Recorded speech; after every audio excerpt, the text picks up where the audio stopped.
got a valid point, but it's just helping you. Cause it's going nowhere. Always painting every picture, but the choice is always to you.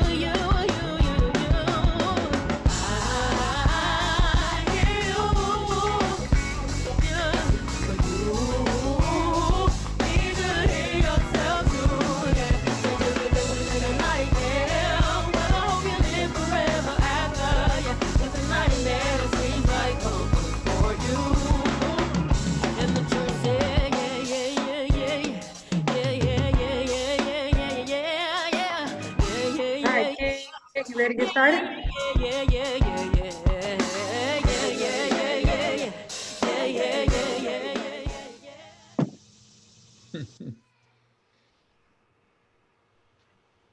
Hey, everybody. We are officially live.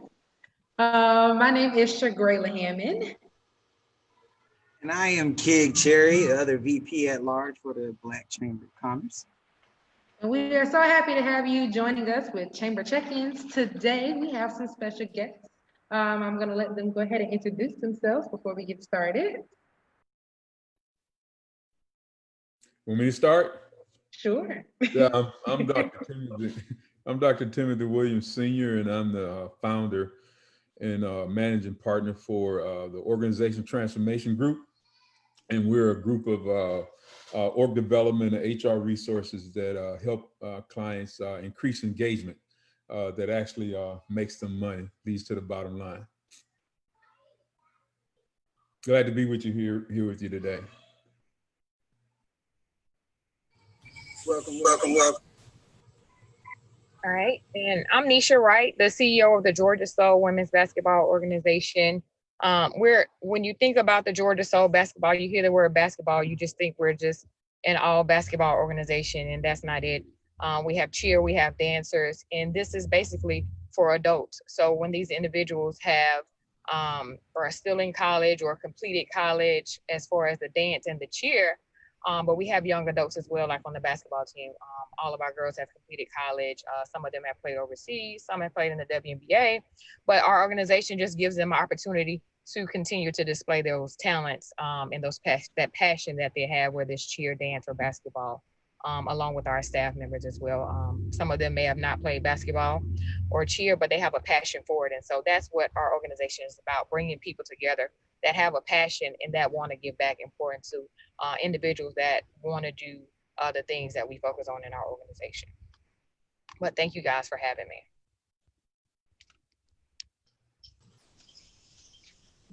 It's good to have you. So wanted to bring you all on because this is Black Business Month. And so we wanted to bring you all on here. Great, we can't hear words. You can even hear the bum, bum, bum, bum, bum. Oh, man. See? Okay, we're going to try it again. We brought you all on here because it's Black Business Month. Yay!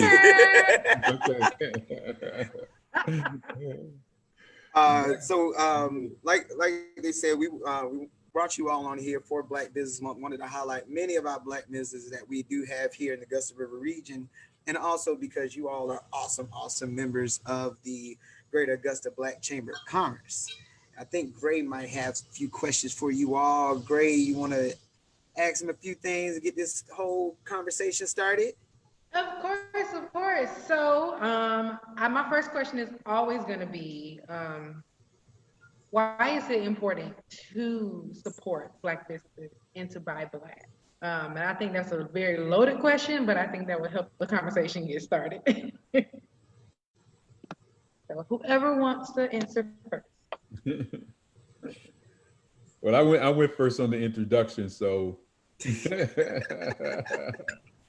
Doc, okay, you're gonna do me like that. I am.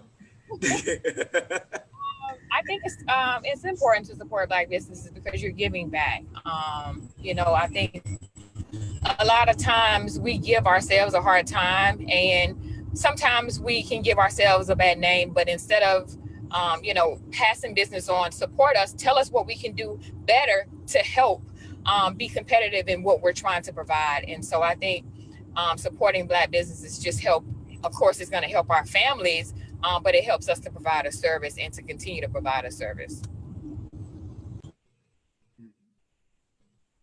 Anything? Yeah, you know, I think it's important, simply because for our culture, it's just neat to have money turn over in our community.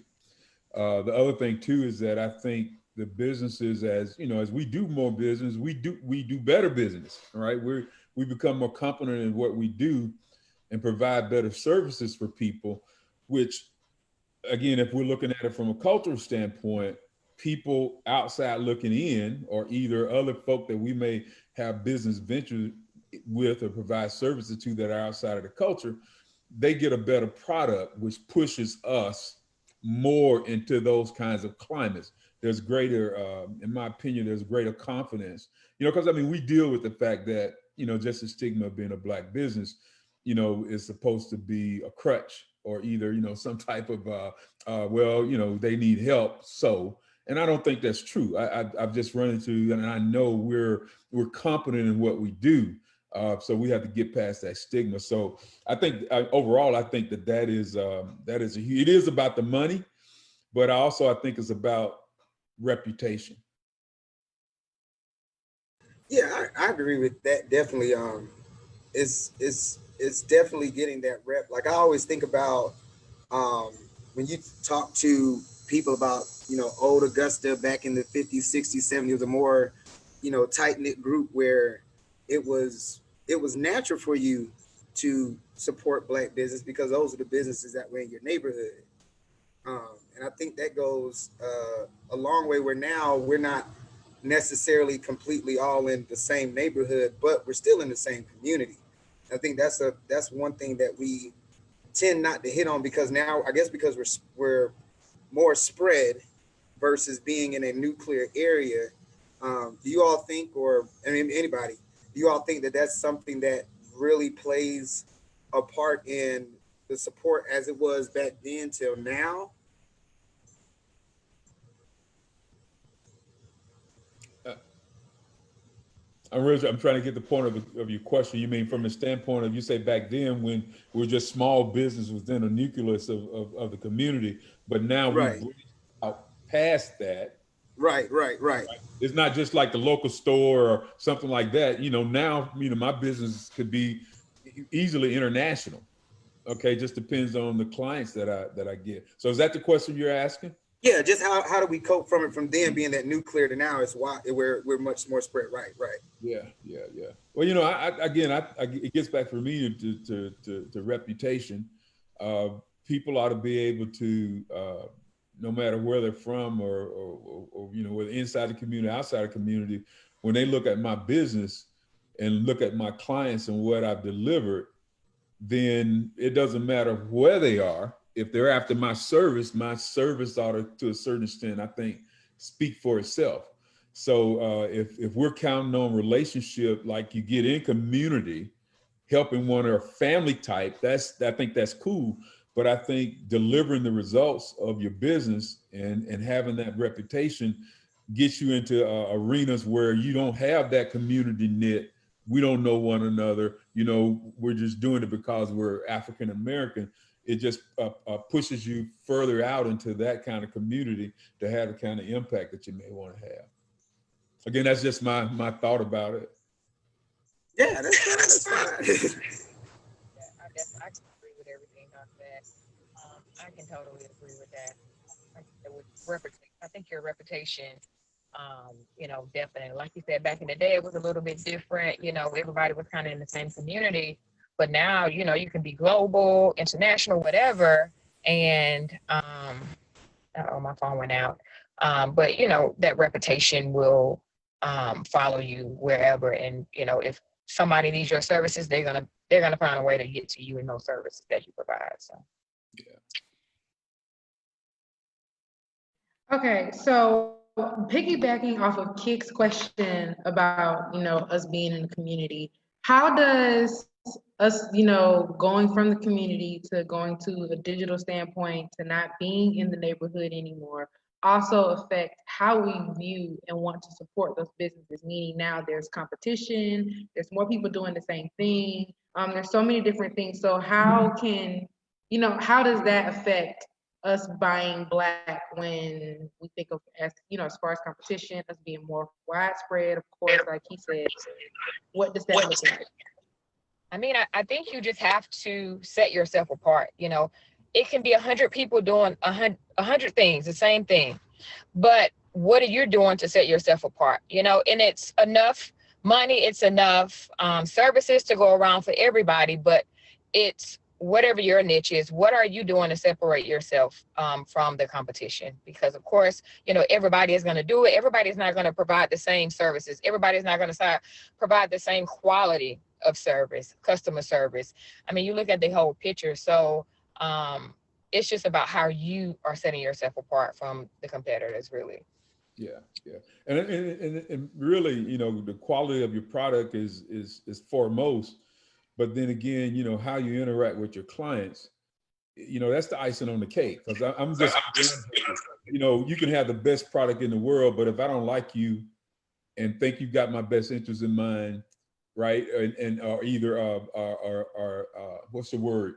Collaborative in your approach and respectful, all those qualities that are more about attitude, they have to complement. I believe they have to complement your product. And then, I think in terms of just supporting Black businesses, I think we have to be intentional. You have to, now that it's not like just because we're in this Augusta area or whatever it may be, and people by relationship. Now I think it has to be intentional. I got a call last night from a friend of mine, and she's actually VP of with Walmart, and she owns Sam's, all of the distribution networks from Sam's, right? And she called me. She said, "Tim, I was looking at this big company that could do the work that I need to have done." Of course, it was primarily Caucasian. She said, "But you know what? I know you." And this is what she said. She said, "I got to guess at what they're going to deliver to me." She said, "You work for me. I know what you're going to deliver." Okay. So here it is. She said, "And I'm intentional about equity with my service, the services that I buy. And so I'm going to support the equity of African-American or Black businesses," right? She's intentional, right? She's got it on her list that every time she gets ready to get some work out there, because it's with her scope and the money that she has, she's made it up mind that I'm going to Black businesses first so that we can have equity. So I think we all have to do that. I'm definitely for intent. Even like I tell people, I was like, to me, it's not hard to support Black businesses at all. And I look at them as businesses. And my biggest pet peeve that I've always had is when people have a bad experience with a business, and the way I'm saying it is I'm saying with a business instead of saying with a Black business, but specifically Black businesses, they posterize it. This is why I don't support Black businesses. Yeah. Now, us four on here have 4 different Black businesses, right? So let's say, you had a bad experience with my business. It doesn't mean that you can't support the other 3. Yeah. Because all of our businesses are completely different. So it's like, I never understand why people like to pigeonhole all Black businesses based off of one experience. Yeah. I always tell people, like, be a support Black business because, because they're a good business and they happen to be Black. Yeah. And I think that's where people miss it, where it's like, okay, I'm gonna go to this one person, and we're always so abrasive, like, I know this is gonna be a bad experience, and then when you don't have that experience, like, this wasn't too bad. This is amazing. It's like, yeah, we know how to do business too, like everybody else, but I can agree with that intent. Every time I'm spending money, even like what I'm drinking now, this is a Black-owned tequila company, Tolero, out of Atlanta.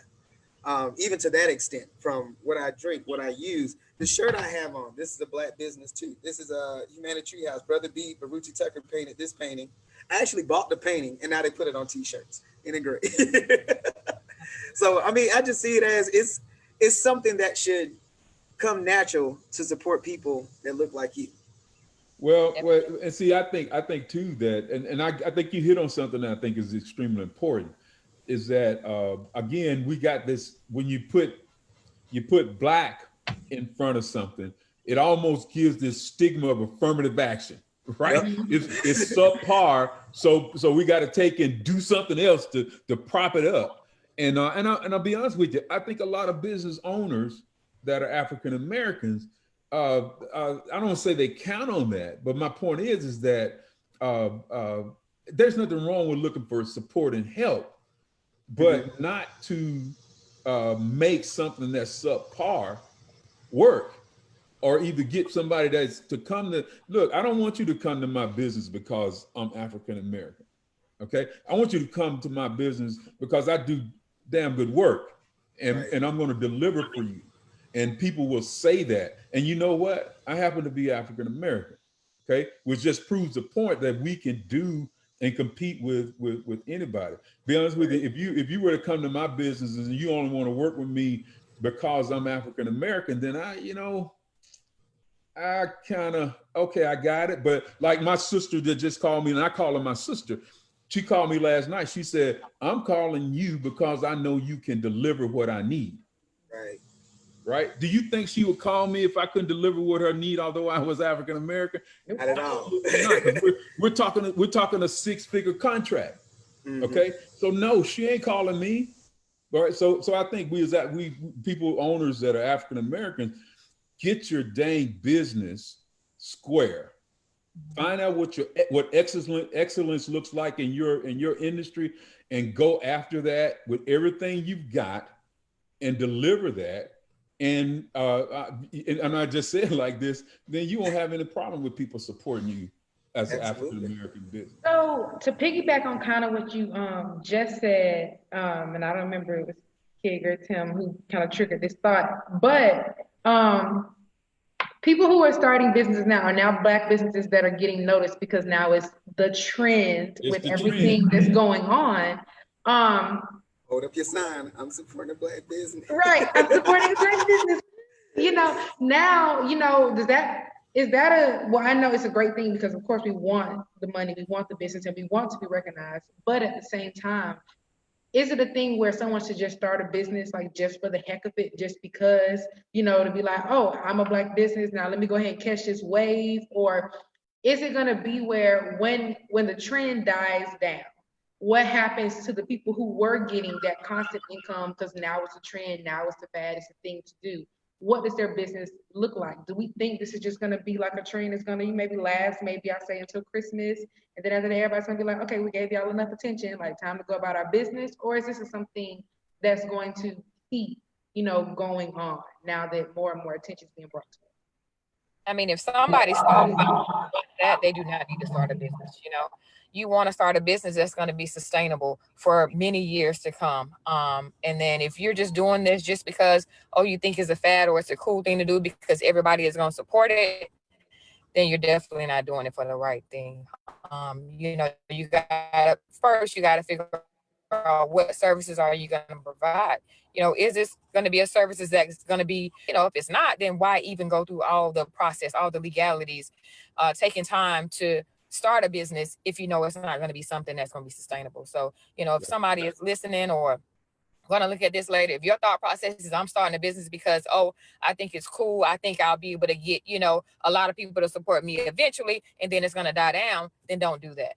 Don't do that at all. So that's my thoughts on that. Yeah. I think you're hitting it right on the head. I think what we ought to do as African American businesses, owners, businesses that are owned by African American, the majority African American, we ought to see this as an opportunity. Okay, where we're in a climate where now we can get on stage, right? I mean, it's like people are looking now. Now here's your chance to hop out there and show what you can do, because at some point they're not going to be looking the way they're looking today. Okay, so when you deliver that and the fad is gone, people are not going to be so much doing it because you're African American. It is because, you know what? When they got on stage, man, we didn't ever even think about looking there, but boy, look at that. You're right. They won't step away from you because of what they saw you do on stage. So I think this time for African American businesses is strictly for that. I just it's not to take and leverage this mindset or this, and I'm going to say it like this pity that is sometimes, we're there because a lot of our Caucasian brothers and sisters, if you want to say it like that, they're doing this not because of you, they're doing it because of their own guilt.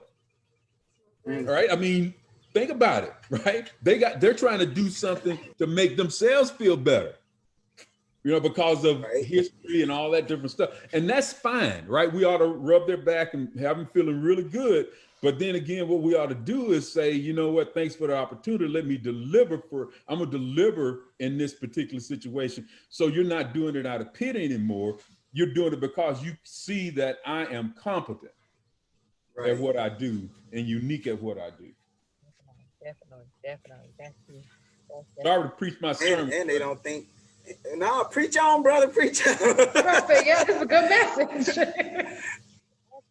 Preach on.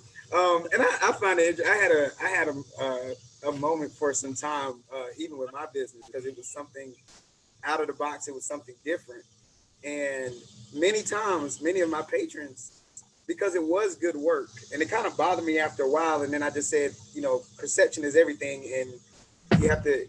It comes with change within that person. But there were many times I'm at an event for Pop-Up Augusta, and various people, white and black, they thought I was an employee of Pop-Up Augusta and that this was this company that somebody else ran. And then when I came out and said, no, they were like, so how did you get working with them? I said, working with them? No, this is my, I was about to curse, but I was like, no, this is my business. But it's like you all said, this is our stage now. Like you said, this is our stage that we can definitely put it out there. And for a while, I didn't let anybody know I was the owner. For that reason, I was just worried like people are not going to support me when they look at me. So I was actually loving it when, people like, I was kind of split. Part of me was like, wait a minute, no, this is mine. And then the other part of me was, well, if they want to think that I'm the employee, think that I'm an employee. And then after a while, I grew into it. It was like, no, this is my business. I need to say this is my business. And businesses still continue to grow from there. So, yeah. So, like Tim said, everybody, take stage. Make sure you make it happen. I mean, I think we still got to recognize. I'm sorry, go on, Nesia. No. I mean, like you said, if somebody's going to come and support me because I'm black, that's fine and dandy. But the reason that you come back to me is because I provided an exceptional service to you that you want to get anywhere. And so I'm going to make sure that you have that one-of-a-kind experience that you're going to have to say, no, Nesia Wright, she is doing things the right way. I'm going to support her because what she does, like you said, she's competent at what she does. She's passionate. She gives excellent customer service or whatever the case may be. But I'm going to make sure that you have that one-of-a-kind experience when you come out.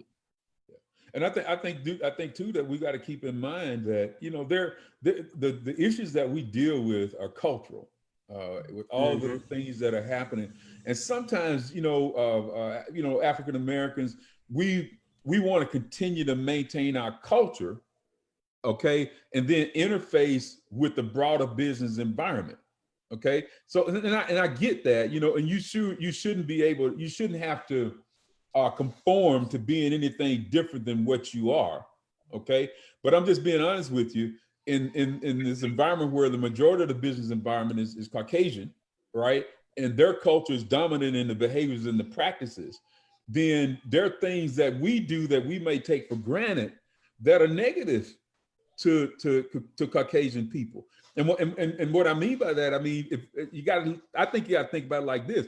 I'm American, and if I were in Japan, I'd be trying to figure out how I don't create barriers from my culture to integrate and being successful in the Japanese culture, right? I may have to adjust some things, not get rid of things, but adjust some things until I get acclimated, integrated, accomplish what I want to accomplish, and have people looking at things that are valuable to them and delivering on that. Then I can, to a certain extent, I'm just saying it, then I can kind of be me, because they're not it's not the first thing that they see that they're offended by and turned off by. So I mean, we're in a climate where we not only got to be good, we got to be strategic in how we approach this, right? And not be militant, you know, that kind of stuff, but be militant in heart and deliver what we've always done, which is adapt and reach higher levels of excellence and do the impossible. Right. I guess, and that kind of goes into like my next question. It was going to be within the community when you're creating something that is, of course, for your culture, you know, by the people, for the people.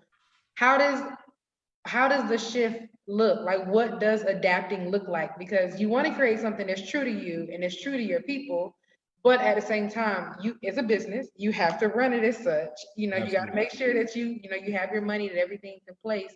Not, and sometimes your business may not cater to your people as much as you want them to. Yeah. It may not be, you know, that. So that was kind of like my question. What does that adapting or that shift look like? So you can stay true to you, but then also make sure that business is still being taken care of.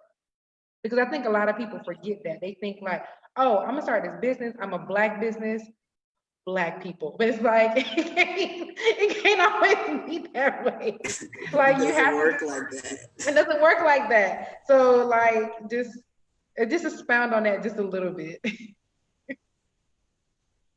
But you know, it's like this for me. There was a place that I used to go to. This was years ago I used to work down in Perry, Georgia. And it was, you go to the outside of this place, man, you wouldn't step in there, okay? But they had the best dang hamburgers I've ever eaten in my entire life, okay? You go in and grease would be fuming up the, you know, the top and the ceiling, all that different stuff.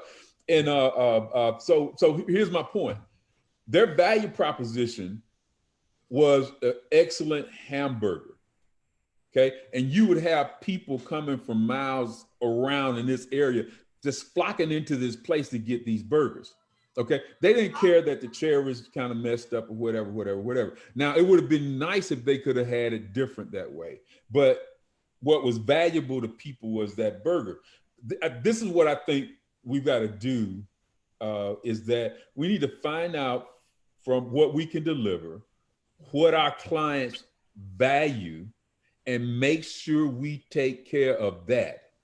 That needs to be consistent with what our clients want, how they view it, how they smell it, how they think about it. All right. And that's not so much a racial thing as it is a client thing. And if it's a Caucasian base, then you need to be dealing with that too. Those are the things that you got to go and deliver on, okay, other than just being Black, right? If you can deliver that value proposition, you can make that work, okay, then people will, believe it or not, they'll forget that what the building looks like outside. That's not going to be so much important to them until you get to the point where you can shape up the building and shape up, you know, do those kind of things. So that's what I would tell people to do. Be clear about what your value proposition is and deliver that with excellence. Nesia, you got anything you want to chime in? You hit that on the head. I mean, you don't need to adapt. Like you said, you just need to deliver. You deliver, and everything else will fall in line. You know, like you said, they'll forget what the outside of that building looks like. I think that was Tim giving us snippets of his sermon. I know, right? And I was trying to find an organ on here, but I don't play anyway. Y'all got me on here with the wrong guest. Yeah. Hey, hey, you know what? I'm over here like, yes! I'm sorry, but I just got passionate about, and I didn't know we were going to talk about this, but I got passionate about this, man. We've just got to be good. No, it's right. Something good to be passionate about, though. I mean, it's definitely needed. We hear about it all the time, and I like to use one thing that my business partner Karen would always say: change the narrative. Got to change the narrative. That's everything that we've been talking about is changing that narrative. Change the narrative of not saying I'm supporting Black. I'm supporting good businesses that happen to be Black. even on the business side, make sure that we come correct too. And that we're like you said, whatever service that we're providing, like Nesia said, not doing it just because it's a fad. Because if you want to get this business thing, it's a whole different animal. Whole different animal. Especially when you start making some good money, it's a whole different animal. Yeah, it is. Okay, so I have one last question for you guys, and that is, how can the community support you in your business? I know Georgia Soul has a game coming up. And then Tim, you can tell us what you're doing, but just let us know how we can support you, how we can spread the word about your business. For Georgia Soul, I know support us by following us, supporting us by donating to us. Of course, our organization doesn't run unless we have sponsors and donations. And, like I said, the individuals in our organization are doing something that they love to do. Majority of them have already finished college. So they're continuing to do what they love, especially for the athletes. They used to play ball. Now they're still able to play ball and still work a 9 to 5. So, just to be able to still do what you love in your city. There's no other women's professional team here. And like I said, there's so many elements of the organization. We provide so many services, not to just them, but even to the younger girls coming up. Because for me, being a former professional athlete, it's some things that I wish I had growing up that we're trying to provide for the young ladies. And so, yes, we have a game coming up. We haven't, announced much about it just because due to COVID, capacity restrictions are limited. Masks will be enforced, but the game is at Augusta Prep on this upcoming Saturday at 2 p.m. And I think we're almost at capacity. But we will have pay-per-view link where people can view the game for $4.99. So even if somebody just goes on there and purchases the $4.99 pass of the game, important another of providing the game streaming for us. And so his goal is to sell at least 70 to at least for him to cover just basic expenses. So if we can get 70 people to go on there and purchase the game for $4.99, that would be great. And like I said, just follow the team, email us, donate, whatever you would like to do. We are definitely here for whatever we get. We are grateful for what we have gotten. We're grateful for the support that we've gotten from the mayor, from the city, some of the commissioners. We're just grateful for the support that we were getting this year. And then COVID happened, and we just had to make some adjustments. So, and I know we'll be adjusting for a while, but we're just going to try to do the best we can with what we have. So thank you. Yeah. I know during this climate, businesses are really focused on the brass tacks of trying to stay employed. Trying to stay in business, trying to keep their people safe in this climate. They're making hard choices about how they pivot in a climate where no longer face to face, and there's risk in those kind of interactions where people's priorities and their purchasing is different now. A lot of my clients, the work that I was doing with them, although it's going to make them money, they just say, hey, we got to put this on hold until, right? So, those are the things that I'm kind of dealing with in what I'm doing. But the way you can help my business, like I said, we work with companies to help their people be engaged and turn that into money. And the indications of people that need companies that need my help are people when you're talking to your family members and they're talking about how piss poor their boss is, or that their business looks like they're going to be going out of business, or either they don't know how to treat their people, they're unhappy or disgruntled in the environment, the work environment they're in, or just again, any type of situations where you're talking to people and they've got challenges with change. Okay, it's like how do we go about making this happen? I don't know. And those are the kind of people that we can help.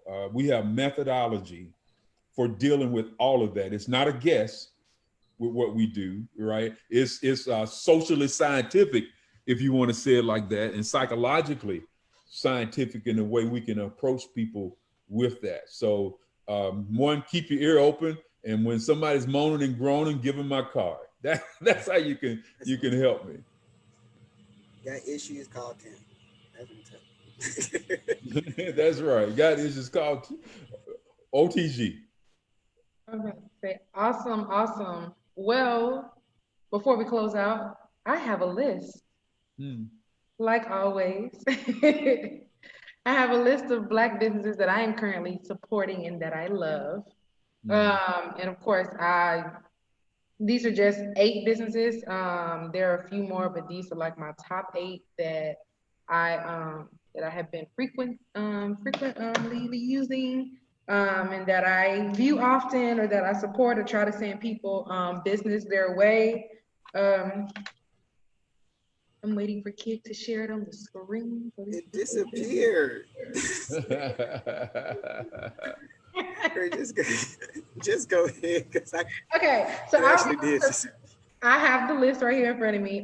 So Altar Oh, Planner. there it is. Um, Altar Planner is a Black-owned planner company. I follow her on Twitter, and I discovered her that way. And she's absolutely amazing. She has 30-day and year planning planners, and she teaches. She breaks down productivity and, like, how to focus and mix wellness and everything in with that as well. I mean, that's super important. Um, and I'm ordering her 2021 because I missed out on the 2020. I mean, and honestly, we didn't need a planner this year anyway because everything blew up. So next on the list is McBride Sisters Sister Wine Collection. They are the Black Girl Magic Wine Collection. So if you ever see people with the Black Girl Magic, like Riesling or Red Blend or whatever other flavors they have, I can't remember all flavors. That is that company, and they are Black owned, and they have a winery too. And I can't wait for all this to end so I can go visit them. And then J Slay is a homemade cosmetic brand. It was a girl I went to high school with. Her name is Joya, and she makes lip glosses, she makes body oil, she makes great products, and I support her. I have a few of her lip glosses because I'm a lip gloss queen. Then Calendly, I never say that right, but they're Black owned. A lot of people don't know that they're Black owned. They are a scheduling and like organization tool that businesses use, that you can integrate with Slack, your website, all Square, everything that you use can be integrated with that. And they're really, really great, and they're great for businesses. Dear Sunday, amazing candle company. I have a few of their candles because a couple of them are named after Beyonce songs, and I love Beyonce. Then Sultry Natural Products, Jasmine Ryans. She has hair, skin, and beard products locally in Augusta. That's So what I use on my beard. See, it's growing in. yeah, I used to try to put a majority of my friends who got beards, and I can't say all their beards are flourishing. And her body butter is my favorite. Honey Pot, which is a women's product brand, but everyone knows about Honey Pot. They had the controversial commercial for Target, and all the white people got upset. But hey, whatever. But they are a great brand to be using it also in Target, like I said. But I prefer people to go to the website and support her. Then Foundation First, which is a digital branding business out of Houston with 2 best friends. They are currently doing my branding for my business, so I can't wait to launch that so I can show y'all what their work is. So they're absolutely amazing. Um, so yeah, that's on my list of businesses. I have more, and I can definitely add more to the list for people to see because I stay with resources and different information. But with that being said, I think we're ready to close out. Are we, King? Thank you. Yeah. Once again, want to thank you, Tim and Nesia, for joining us today for our chamber check-in. Thoroughly enjoyed the talk for today. Everybody who is watching, make sure that you go to mygabc.org and become a member of the Greater Augusta Black Chamber of Commerce. We have a lot of even throughout COVID, we've had a lot of live streams. Make sure you tune in. Some of they've been all very informative, from our kind of conversations to direct conversations on, I mean, there was cleaning up credit, how to start your business, candidates. We're trying to get all the information out to you all, and we want you to reciprocate it. In order to reciprocate even more information, things that we have exclusive to the chamber, such as grants that we find out about, that we share with our members first. So it is a great benefit to be part of the Greater Augusta Black Chamber of Commerce. You get to meet amazing people like Tim, Gray, and Nesia. And Nesia, yes, I will be at the basketball game courtside. I am going to pay for Mask this. on. I will be right I there. know $4.99 is almost free. Right. Like I'm gonna be right there watching it, enjoying myself. And I know nothing about basketball, but best believe I'm gonna be like, oh, they better go. It'll be a great experience because the cheerleaders and the dancers will be performing as well as some exceptional talents. And I found out the Atlanta team is bringing down a 6'7" post player. Now these are women, so 6'7" post players. So yeah, it's gonna be a good one. Finally, I get to cheat on somebody with a basketball player. That's what I'm talking about. Once again, this is your VP at larges in the Greater Augusta Black Chamber. I want to thank you all for joining us for Chamber Check-ins. We'll be back on the fourth Thursday with a whole nother team of amazing people that we'll chill and talk with. And I might be poolside next time. I like being outside. So once again, thank you all. Have a good afternoon. Thank you.